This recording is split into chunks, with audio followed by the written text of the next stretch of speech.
Selamat siang Bu Yani dan semuanya, kami dari kelompok A8 akan mempresentasikan paper dengan judul Design for Disassembly for Remanufacturing, Methodology and Technology dengan anggota kelompok Nadia Putri, Aska Ajmila, Katarina Damarani, Kansa Waida, Yovela Felicita, dan Kayla Pratama.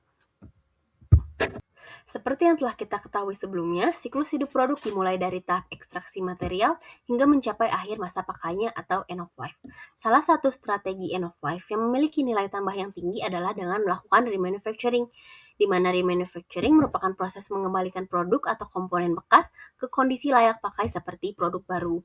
Dalam proses remanufacturing, tahap utamanya setelah produk mencapai akhir masa pakai adalah pembongkaran atau disassembly. Disassembly dilakukan untuk mengambil komponen core atau komponen yang bernilai tinggi yang masih dapat digunakan kembali, diperbaiki, atau didaur ulang. Seperti yang telah dijelaskan sebelumnya, remanufacturing merupakan proses mengembalikan produk bekas menjadi kondisi seperti baru atau bahkan lebih baik. Namun terdapat beberapa kendala yaitu pada waktu, kendala produk, dan biaya. Pada kendala waktu, proses pembongkaran membutuhkan waktu yang lama, terutama pada produk dengan desain yang kompleks. Pada kendala produk seperti fastener yang sulit diakses, terdapat korosi, sambungan permanen seperti welding dan rivet, atau desain yang tidak mempertimbangkan pembongkaran. Kendala pada produk ini tentu akan berpengaruh terhadap waktu dari proses disassembly. Yang terakhir adalah biaya, di mana biaya tenaga kerja dapat meningkat karena proses disassembly masih banyak dilakukan secara manual. Sehingga ketika terdapat banyak kendala produk, maka waktu yang dibutuhkan dalam proses juga meningkat yang menyebabkan biaya tenaga kerja yang tinggi dan biaya peralatan tinggi untuk disassembly juga semakin tinggi. Design for Disassembly adalah pendekatan desain produk yang bertujuan agar produk mudah dibongkar pada akhir masa pakainya, sehingga komponen bernilai tinggi masih dapat digunakan kembali, diperbaiki, atau di-remanufacture. DFD penting di industri karena proses disassembly sering menjadi tahap yang paling sulit, memakan waktu, dan membutuhkan biaya tinggi, terutama karena masih banyak dilakukan secara manual. Dengan penerapan DFD, waktu pembongkaran dapat dipersingkat, biaya tenaga dapat dikurangi, serta high value core seperti engine atau gearbox atau motor listrik dapat diambil tanpa kerusakan. Selain itu, BFD juga mendukung sustainability dan circular economy karena produk tidak langsung menjadi limbah, tetapi dapat masuk kembali ke siklus penggunaan melalui remanufacturing. Recycling dan remanufacturing memiliki perbedaan utama dari nilai produk yang dipertahankan. Recycling mengolah produk bekas menjadi material dasar kembali dengan cara dilebur atau dihancurkan, sehingga bentuk asli produk hilang. Sebaliknya, remanufacturing mempertahankan bentuk dan fungsi komponen agar dapat digunakan kembali dalam kondisi seperti baru atau bahkan lebih baik. Karena itu, remanufacturing memiliki added value yang lebih tinggi dibandingkan dengan recycling. Contoh penerapan DFD dapat ditemukan pada industri otomotif, elektronik, dan peralatan rumah tangga. Pada engine mobil atau gearbox, desain modular digunakan agar komponen inti mudah dibongkar dan di-remanufacture. Pada produk elektronik seperti laptop atau smartphone, desain modular mempermudah penggantian baterai atau komponen-komponen tertentu. Bahkan untuk beberapa produk menggunakan disassembly dengan smart materials sehingga fastener dapat terbuka otomatis menggunakan panas ataupun listrik. Dalam penerapan DFD ada beberapa hal yang perlu diperhatikan, seperti metode pengembungan, akses komponen, perlindungan high value core, serta penggunaan desain modular. Fastener harus mudah lebih dijangkau dan mudah dilepas agar produk di pembongkaran menjadi lebih efisien. Selain itu, DFD harus diterapkan sejak tahap awal desain produk agar benar-benar efektif saat produk mencapai end of life. Prinsip-prinsip utama pada DFD meliputi jumlah fastener, mengurangi pergantian tools, memastikan fastener mudah dilepas dan dijangkau, serta mempermudah selective disassembly sehingga komponen penting dapat diambil tanpa harus membongkar seluruh produk. Dengan prinsip-prinsip tersebut, proses remanufacturing menjadi lebih cepat, efisien, dan mampu mempertahankan nilai produk yang lebih lama. Selanjutnya yaitu metodologi Design for Disassembly, khususnya pada Disassembly Sequence Planning atau DSP. DSP sendiri proses menentukan urutan pembongkaran yang paling optimal melalui beberapa model. Model yang pertama yaitu N or graph. Model yang digunakan dalam DSP yang menggambarkan hubungan antar komponen produk untuk menentukan urutan pembongkaran secara visible dan efisien. Yang kedua, Petrinet. Model yang menggambarkan proses disassembly serta resources yang digunakan sehingga cocok digunakan untuk pembongkaran produk yang kompleks. Yang ketiga, yaitu Interactive and Automated Approach. Interaktif, modal yang dibentuk melibatkan desainer atau operator secara langsung dalam pembentukan sekuensnya. Sedangkan automated, model CAD yang dapat membantu menganalisis bentuk dan posisi komponen untuk menentukan sekuens secara otomatis. Kemudian ada selective disassembly. Di sini, melalui urutan yang telah ditentukan, selective disassembly dapat dilakukan dalam proses pembongkaran yang berfokus pada komponen bernilai tinggi yang masih dapat di-remanufacture. Kemudian ada DFD Technologies, berfokus pada teknologi yang digunakan untuk mempercepat proses disassembly. Yang pertama ada konsep utama.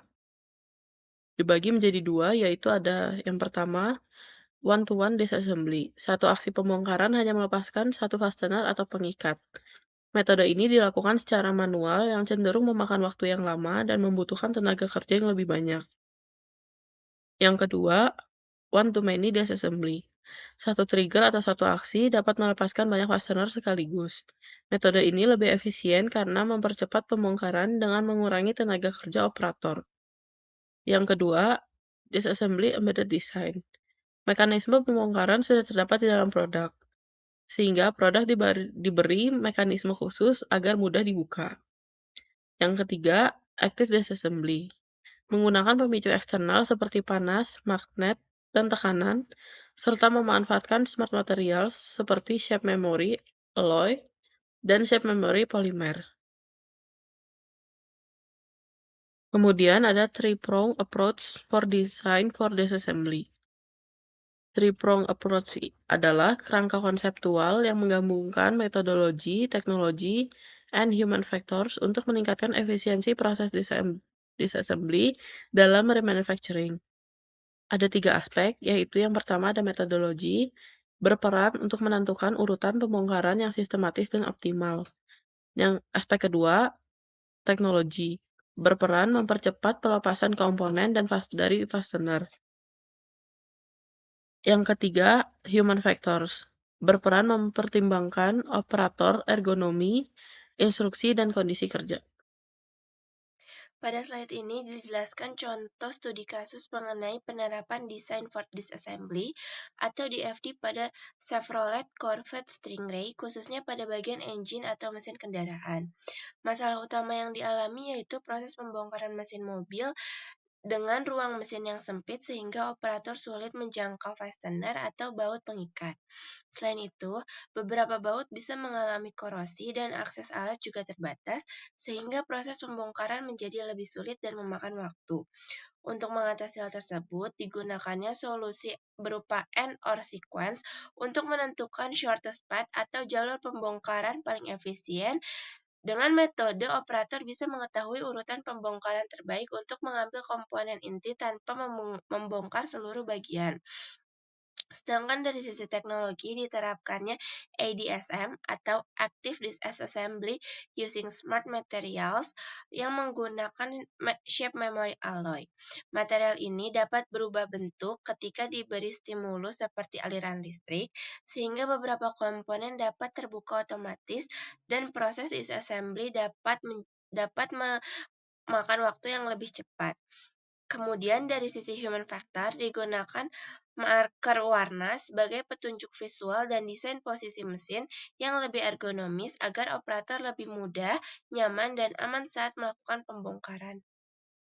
DFD juga memiliki beberapa kekurangan dan kelebihan. Kelebihan DFD diantara lain membantu menentukan urutan pembongkaran yang lebih sistematis dan efisien. Selain itu, DFD mempermudah pengambilan high value core atau komponen bernilai tinggi untuk proses remanufacturing tanpa merusak komponen tersebut. Penerapan DFD juga mengurangi waktu pembongkaran karena fastener dan komponen dirancang agar lebih mudah dilepas. Dengan begitu, proses remanufacturing menjadi lebih lebih efisien dan mendukung sustainability karena komponen masih dapat digunakan kembali. Namun, ada juga beberapa kekurangan di FD seperti penerapannya harus direncanakan sejak tahap awal desain produk dan lebih cocok untuk produk dengan struktur modular. Selain itu, teknologi seperti smart material masih memiliki biaya yang cukup tinggi dan membutuhkan fasilitas khusus untuk mengaktifkan triggernya. Active disassembly juga memiliki resiko accidental triggering jika stimulus seperti suhu tidak dikontrol dengan baik.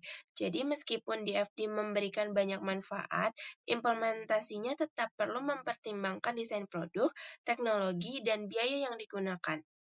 Pada slide ini dijelaskan keterkaitan jurnal dengan konsep sustainability product development atau pengembangan produk keberlanjutan. Keberlanjutan dalam pengembangan produk tidak hanya dilihat dari bagaimana produk dibuat dan digunakan, tetapi juga bagaimana produk tersebut ditangani ketika sudah mencapai akhir masa pemakaiannya. Dalam jurnal ini, konsep design for assembly menjadi penting karena produk dirancang agar lebih mudah dibongkar sehingga komponen-komponen yang masih memiliki nilai dapat diambil kembali dan dimanfaatkan ulang. Hal tersebut mendukung prinsip keberlanjutan karena melalui proses remanufacturing, produk lama tidak langsung menjadi limbah. Komponen yang masih layak dapat digunakan kembali, sehingga umur manfaat produk menjadi lebih panjang. Selain itu, proses ini juga membantu mengurangi kebutuhan material baru, menghemat energi, serta menekankan jumlah limbah yang dihasilkan.